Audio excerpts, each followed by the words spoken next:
Nicolas Vilela, tudo bem? Lene, todo mundo aí da Inteligência Limitada, Japonego, que eu conheci recentemente. Aliás, Vilela, eu ainda tô com seus vídeos comprometedores, né? Então você não pode nunca mais falar mal de mim. Nicolas, quero te fazer uma pergunta em relação a abusos do Poder Judiciário, especialmente de cortes superiores, né? Eu vejo muita gente falando em impeachment de ministros do Supremo, o que de fato, né, você responsabilizar ministros que cometeram crime de responsabilidade é o correto, né, com instituições que estejam funcionando, o que infelizmente não é o caso das nossas, mas estruturalmente resolver o problema, isso não resolve, porque o grande problema não é a composição atual do Supremo, não são ministros individualmente agora, mas os próprios superpoderes que, independentemente de quem esteja lá, o Supremo terá.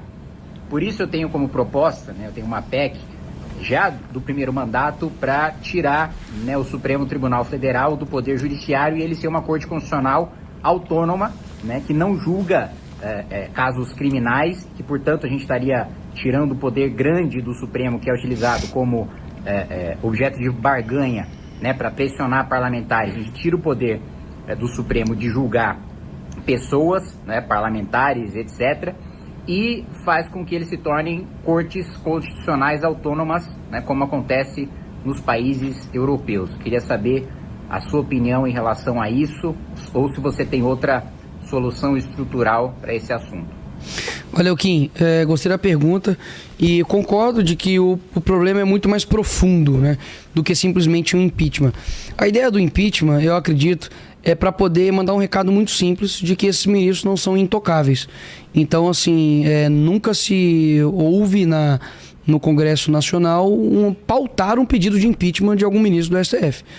Então, quando você consegue ter esse instrumento efetivado, você está colocando um freio e um sobrepeso, né? Um peso e um contrapeso naquilo.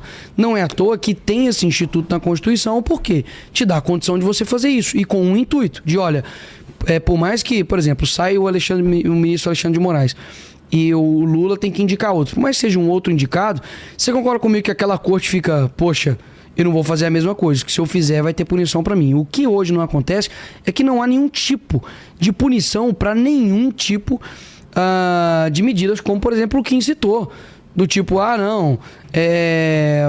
o cara sobrepõe ali os seus poderes constitucionais, o cara, faz ilegalidades ali jurídicas e nada acontece com ele, porque ele é o último poder, né? Ele é a última instância. Então sim, eu acho que de fato também o STF deveria ser uma corte constitucional e pronto, e acabou. Ela se tornou uma corte política, né? Você percebe aí o Barroso dando opiniões políticas, derrotamos o bolsonarismo, perdeu a Mané, o Alexandre de Moraes falando fora dos autos, o Mar Mendes falando que o Lula só chegou lá graças ao STF. Assim, é uma loucura, cara, que virou o STF, e por conta, obviamente, dessa interferência da política junto ao judiciário. Show?